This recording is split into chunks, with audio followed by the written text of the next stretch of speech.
A última imagem que levamos do Brasil é a de uma bonita livraria, uma catedral de livros, moderna, eficaz, bela. Uma livraria para comprar livros, claro, mas também para desfrutar do espetáculo impressionante de tantos títulos organizados de uma forma tão atrativa, como se não fosse um armazém, como se de uma obra de arte se tratasse. A Livraria Cultura é uma obra de arte.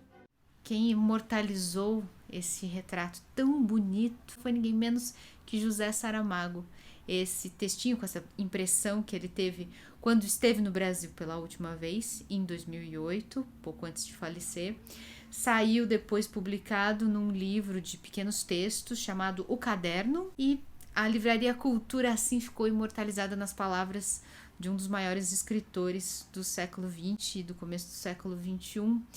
Para hoje, nessa semana, no dia 26 de junho de 2023, para ser mais específico, sofrer o mais duro capítulo de sua história de décadas. Aquela livraria que foi visitada pelo José Saramago em 2008 e que ficava num prédio icônico na Avenida Paulista, a avenida mais icônica dessa cidade. Essa livraria, desde a inauguração, tinha virado um ponto turístico. Então, com crise ou sem crise, essa livraria estava cheia. E às 11 da manhã da segunda-feira, dia 26, apareceu um oficial de justiça determinando o fechamento das portas. No restante da semana, na terça e na quarta-feira, foram sendo divulgadas essas imagens melancólicas dos corredores vazios e dos livros sendo encaixotados e levados embora pelas distribuidoras. E bom, a Livraria Cultura, na figura do dono, Pedro Hertz, prometeu que ia recorrer dessa decisão da Justiça de São Paulo, que eles iam até o Superior Tribunal de Justiça em Brasília tentar reverter isso.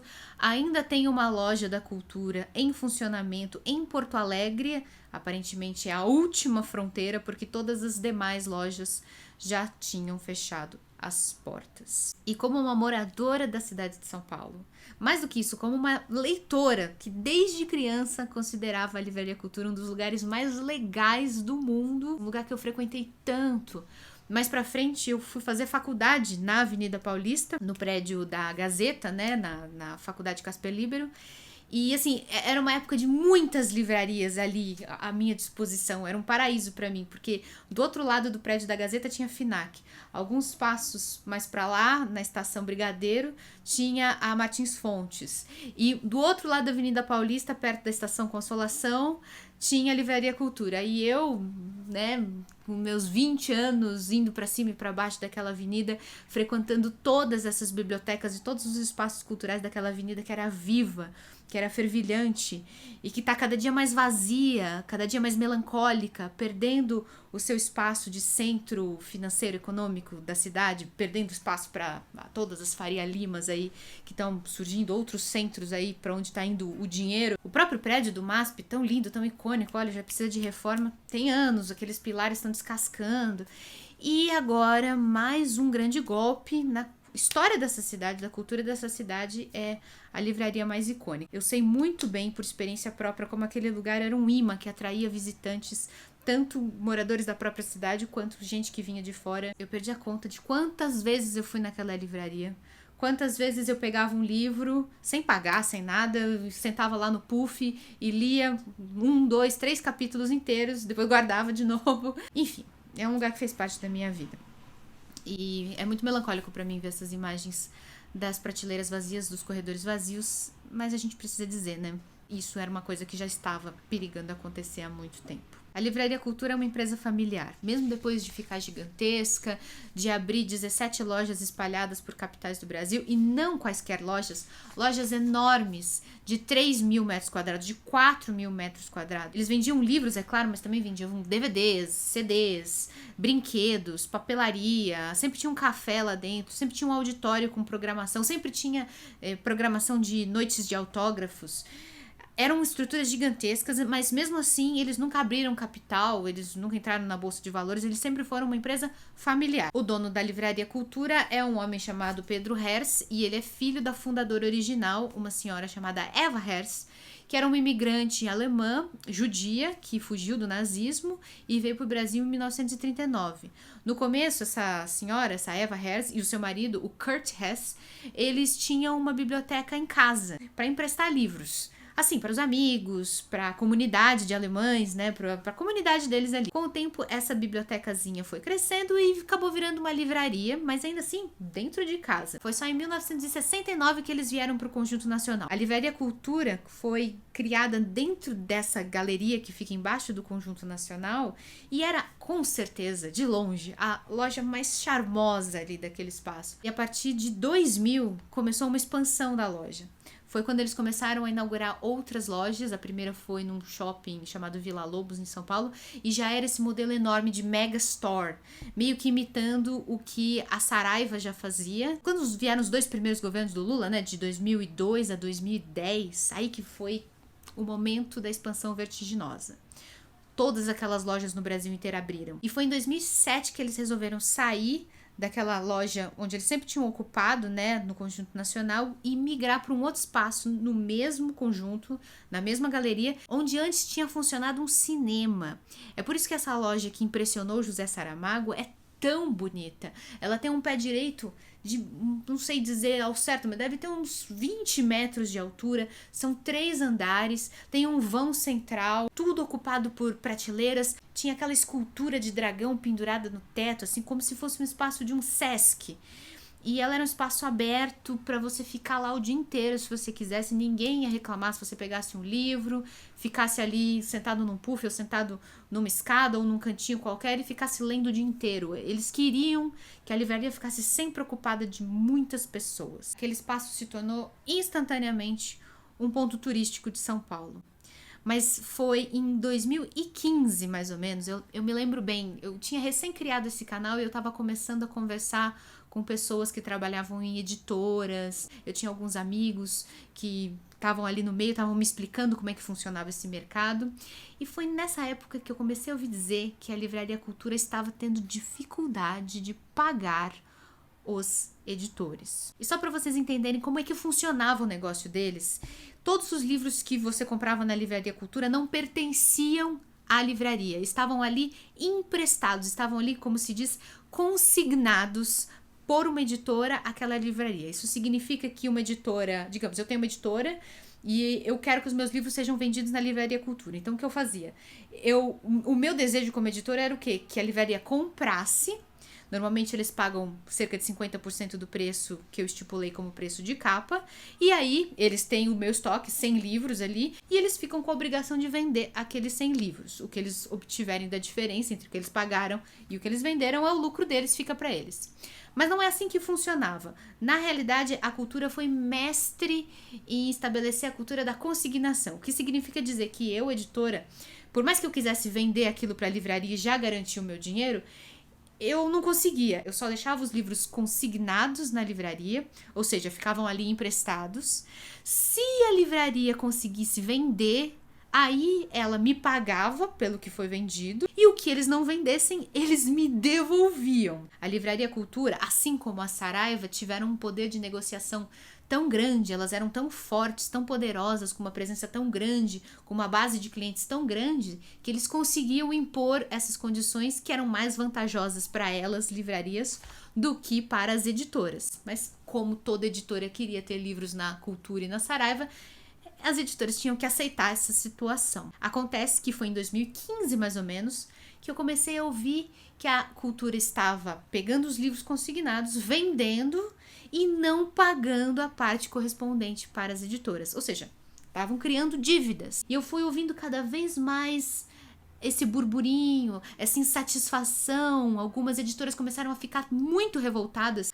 A Cultura não pagava, atrasava para pagar. A mesma coisa estava acontecendo com a Saraiva, inclusive, mas estamos aqui falando de Livraria Cultura. E não foi por coincidência que essa situação começou a acontecer mais ou menos em 2015, 2016.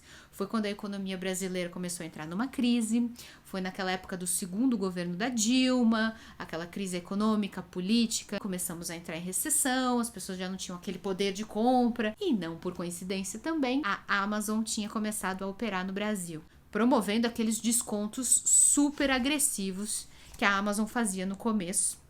e que hoje ela já nem faz tanto, só mais nas épocas de promoções especiais e tudo mais. Eu cheguei a ouvir de algumas pessoas que trabalhavam em editoras que eles estavam parando de trabalhar com a cultura, porque a cultura estava ganhando fama de caloteira.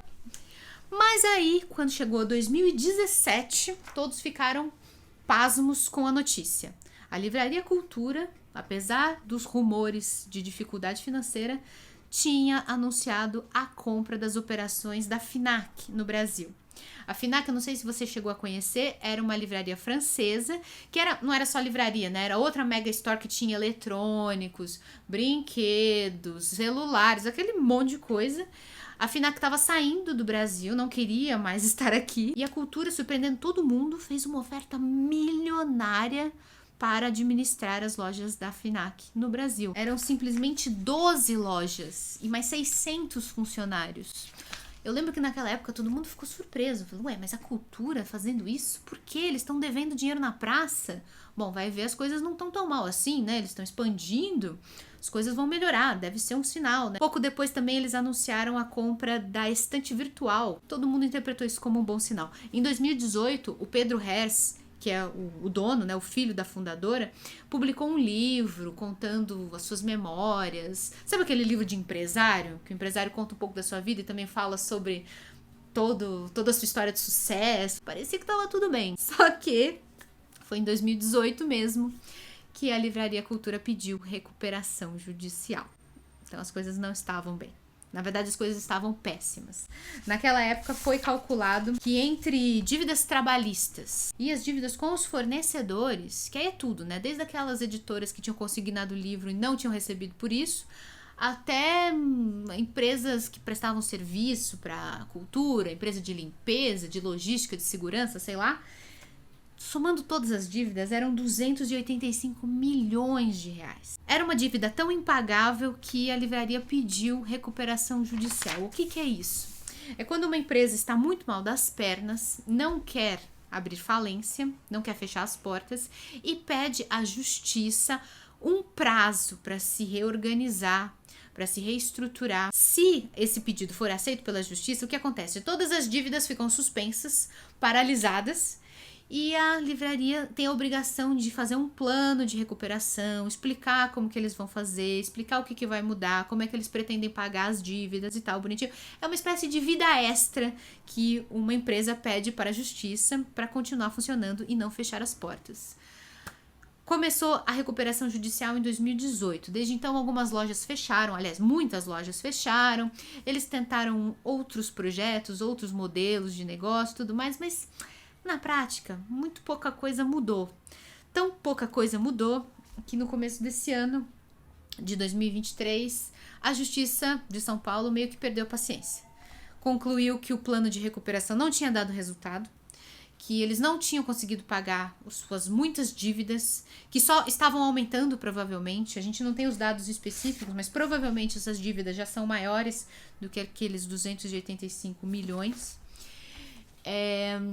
E enfim, não tinha como. A justiça simplesmente decretou a falência. E por isso, agora em junho, um oficial de justiça veio definitivamente mandar que se fechasse as portas. Muita gente diz que a culpada pela falência da cultura e também da Livraria Saraiva foi a Amazon, com seus preços baixíssimos, a sua concorrência desleal.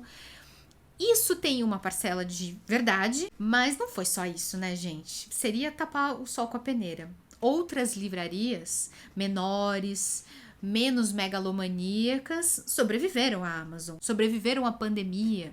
Tem a Livraria Martins Fontes, tem a Livraria Leitura, que hoje é a maior do Brasil, que tem lojas no Brasil inteiro, só que lojas pequenas, espaços menorzinhos, né? Não aquela coisa enorme de 3 mil metros, 4 mil metros quadrados, isso não faz sentido mais hoje. Não vendem DVD, não vendem CD, não vendem celular, vendem livros. Tem também um site bom, que funciona, a Livraria da Travessa, a Livraria da Vila. Então, assim, aqui em São Paulo eu sei que existem mais livrarias do que no restante do Brasil, mas essas livrarias menores, médias e pequenas, conseguiram se segurar, apesar de também concorrerem com a Amazon. Elas tomaram decisões empresariais mais competentes. Não tem como defender sério, gente, não tem como defender atitudes como essa aquisição da FINAC, que foi, assim, inexplicável. Tanto que não deu certo, depois de 2 anos a FINAC fechou de vez. Não deu o menor certo, foi um furo na água. Também outra decisão catastrófica, que foi a compra da estante virtual, não tinha nenhuma necessidade. A cultura devia trabalhar no seu próprio site, na sua própria presença online, oferecer um serviço tão interessante quanto a da concorrente, a Amazon, que tem frete grátis, que tem todas aquelas vantagens. Era nisso que eles deviam ter investido, mas o site da cultura não era bom. E aí eles vão lá e compram a estante virtual, não faz sentido. Por sinal, a estante virtual não é mais da cultura, ela foi adquirida agora, inclusive eles são parceiros nossos, pela Magalu. É o Magazine Luiza que agora está operando. E funciona direitinho. Mas enfim, são decisões catastróficas do ponto de vista empresarial. Enfim, embora não admirasse a cultura como uma empresa, como livraria, não mais, porque fazia muito tempo que eles tinham perdido aquela característica da minha infância de ser uma livraria onde os vendedores eram atenciosos, onde tinha pouca gente, onde eles indicavam livros que eles tinham muita noção. Você via que a empresa tinha mudado bastante, né? Então eu não lamento tanto pela Livraria Cultura, mas eu lamento por aquele espaço maravilhoso, acolhedor, interessante, instigante, aquele ponto turístico que fechou. E que, embora só tenha funcionado por, deixa eu ver, foi 2007, só 16 anos. É pouco. 16 anos é muito pouco, mas ele conseguiu construir muita história nessa cidade. É como se eles tivessem estado lá desde sempre. É muito triste de verdade. Espero que alguma alternativa surja. Dificilmente vai ser uma livraria grande daquela, dificilmente. Provavelmente vai ser como a Livraria Drummond, que é uma livraria pequenininha que abriu na mesma galeria do Conjunto Nacional. Olha ali, do lado. Enquanto a grandona está fechando, tem uma livraria pequena, menos megalomaníaca, que está crescendo, que está surgindo lá. Provavelmente vão ser só dessas livrarias menores que a gente vai dispor a partir de agora. E se você tiver algum comentário, deixe aqui embaixo o seu lamento pelo fechamento da Livraria Cultura, aquela loja símbolo tão bonita. Se você já visitou, se você sempre teve vontade de visitar, coloque aqui o seu comentário. Um beijo a todos, bom final de semana. Até mais.